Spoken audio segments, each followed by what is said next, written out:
Raider Nation, this your boy, Angry fucking Raider, and I'm here with, what can I call it? A defensive fucking reconstruction. I hear a lot of bloggers from the nation saying what we should do on defense, how it should go, where who should be. And a lot of people make a lot of sense. I give y'all that. Definitely make a lot of sense. I wasn't really going to do a blog about this, but I like the topic, and I know that we ain't live out here like that, so I thought that, I'd make a little blog, give my little input too. Now, the problem I have with our defense is not the personnel so much, with a couple of pieces here and there that could be adjusted, but it's the scheme. Now let's think about it. We run a single man high safety. A lot of terminology I don't really know, but y'all can bear with me. We all football heads. We all can read between the lines. So we run a single high safety, which means we bring the strong safety up close to play like a linebacker, like a outside linebacker, basically 3 linebackers set, 4 down. Both of your corners playing man coverage, and your safety roams from sideline to sideline. Now, that scheme works in Seattle at that time. And that scheme did get a Super Bowl. But let's think about who they had and who they still have, minus one or two people. They had Earl Thomas, elite free safety, got range, sideline to sideline. On average, he's about an 89-90% free safety, right? Strong safety. You had Cam Chancellor. Physical, strong safety, can come up, got sideline to sideline awareness, and can play the run very well. He's about a 90, 91. Then you got Richard Sherman, shutdown corner, great man-to-man corner. He's about a 90, 91. So right there, you have 3 people that are top tier at their position. They had Brian Maxwell on the other corner. He was about a 80, 81. Really wasn't that great of a corner. But because he got so much attention, because they shut everything else down on one side, that's why he got that big contract in Philly that year. Because they thought he was the shit. And then when he went out there, they realized that it was the scheme that really made him the shit. Look at their linebackers. I forget who they had at linebacker, but I know they had Malcolm Smith. And I want to say they had Wagner at the time, too. I'm not for sure. Then they also had Bruce Irvin. So you had some shifty, quick outside linebackers that all you really needed was them just to play a soft zone and just come up. Because your solidified front 4 was causing so much pressure, the defense worked. It worked. Now, if you look at Denver's defense, you got Ward. He's about a 91. I think he plays free or strong? I think it's free. He played free. He like a 91. You got Talib on the other corner. He like a 91. You have about an 83, 84% overall strong safety, and then probably the other corner they got is probably about an 82, 83 overall percent corner. So they don't run a single high safety. They play a 2 safety, play everything and keep everything underneath, and don't let nothing go over top. They got a good pass rush. That's why don't nobody be able to pass and pick them apart, because the quarterbacks ain't getting enough time to pick their secondary apart. Trust and believe their secondary can be picked apart, but because they got an excellent pass rush, it's too hard to fly in the no-fly zone, right? So that brings us to the Oakland Raiders. I use them for example because they had great defenses. And their defensive scheme worked for their personnel. Now, let's get to our personnel. You have Sean Smith. Let's think about this. Sean Smith was never a top tier corner, dog. Let's rekindle his career. He never was a top tier corner. He's probably a above average corner. He's definitely not garbage as a corner, but he's not a top tier corner. He's a zone corner. That means he plays a specific area, and that's it. When he was in Miami, he played zone. When he went to Kansas City, he played zone. He is too slow and too big and does not have great feet work to get out of the brakes and back pedals like he needs to chase somebody all day. It's not going to work. That's why he's getting torched. Facts. Solve that problem. He needs to play a zone. We need to be some type of zone scheme on his side. If you look at the last two previous teams that he played for, he had a lot of help over the top with safeties. Point blank period, because he's not a fucking cover corner dog. Look at Nasamwa that came from us. Shut down corner. Man to man. Because all Oakland ever plays man to man. Shut down corner. Motherfucker go to Philly and what happens? He get torched. And he ended up retiring. Because he was in the wrong scheme, dog. David Amerson. He was in the wrong scheme in Washington. Comes to Oakland. Shut down corner. Because he can play man. He's good at man. You got to put your people in position to win. You got to put your people in position that caters to their ability. Reggie Nelson in Cincinnati was not a fucking single high safety. He was not sideline to sideline. He was not. He played a soft zone. Don't let nothing beat him over top.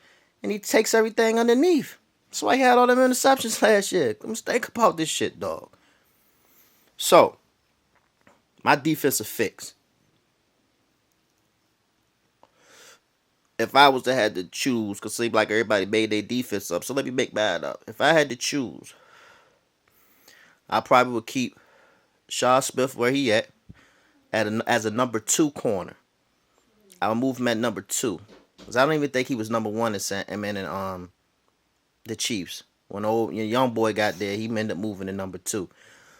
But I don't really know there's shit over there because I ain't over there. I'm on the nation side, so I don't really could care less. I just know football.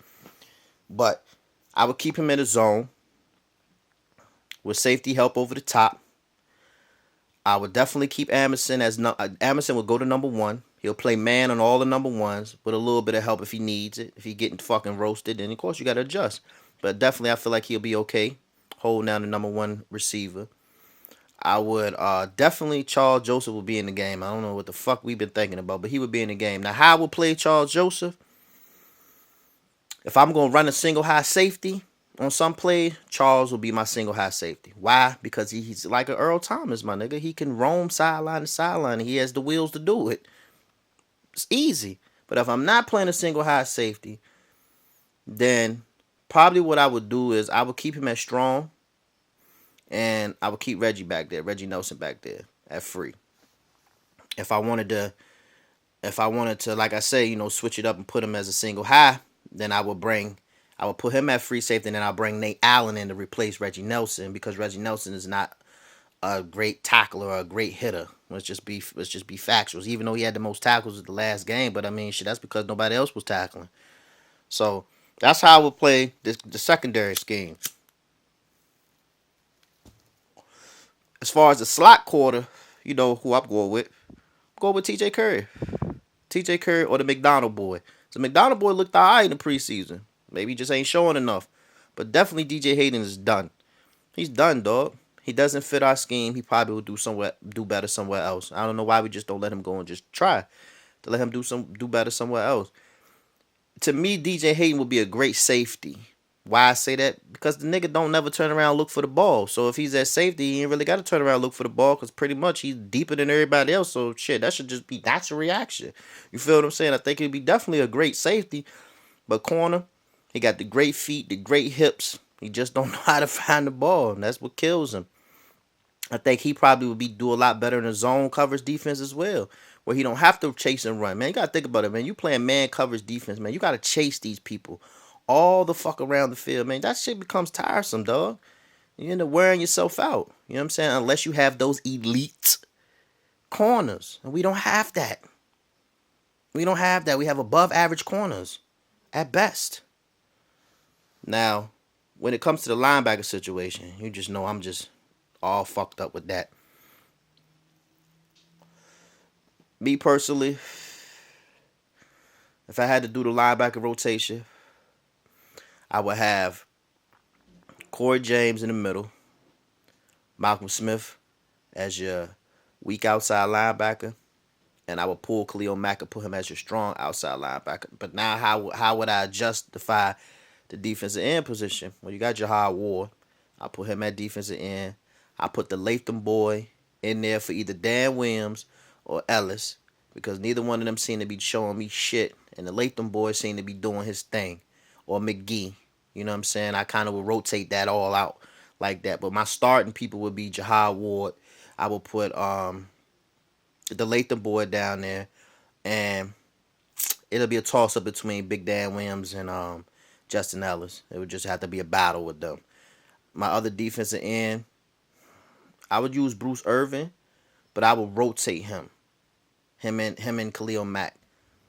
1 minute I might have Khalil Mack down on his side and have him standing up, or vice versa. You know what I'm saying? I would use Khalil Mack all around that fucking defense. He wouldn't really have to drop back and do too much cover, but it would be a scheme where it looks like he gonna drop back, but he'll be mainly on blitzes. That will stop all that chip blocking, all that double team and shit. You don't have to worry about none of that shit because they wouldn't know where he coming from. It'd be too hard to game plan for that shit. You know what I'm saying? All you could do is just find him and just maybe pick him up or chip him like you always do, but you wouldn't know if he was blitzing or not. And he could pretty much cover too.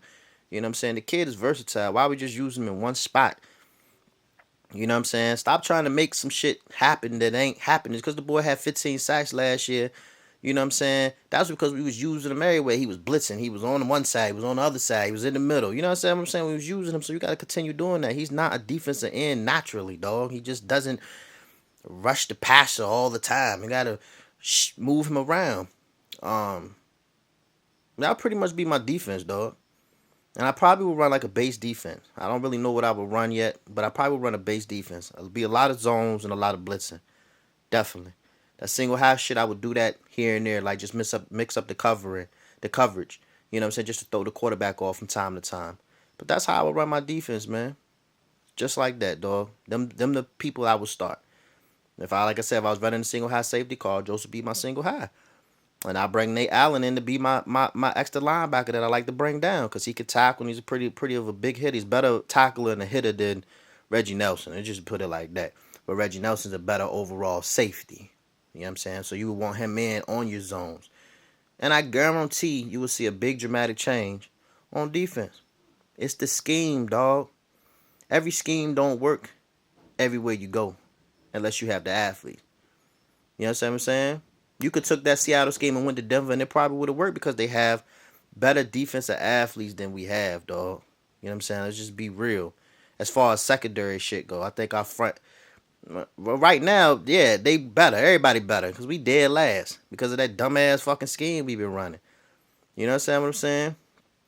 I don't point and blame no fingers at nobody, but I just point and blame that I can't figure out how we missed the whole preseason and one whole game and then another game and we ain't figured this shit out yet. That we just sitting here like, yeah, okay, it's time. It's an urgency now. Preseason should have showed you that.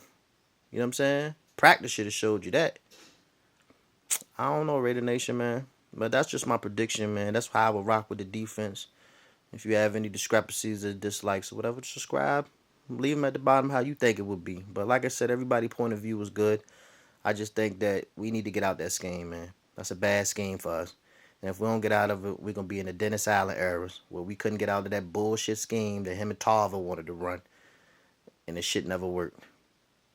It just don't work. Seattle scheme ain't going to work, man. Too many people know about it now. Only Seattle can run that shit. Only certain teams can run certain things, man. You understand what I'm saying? Stop with the safe play calling. And that shit goes for defense and offense. Bill Musgrave, stop with the safe play calling, man. Use your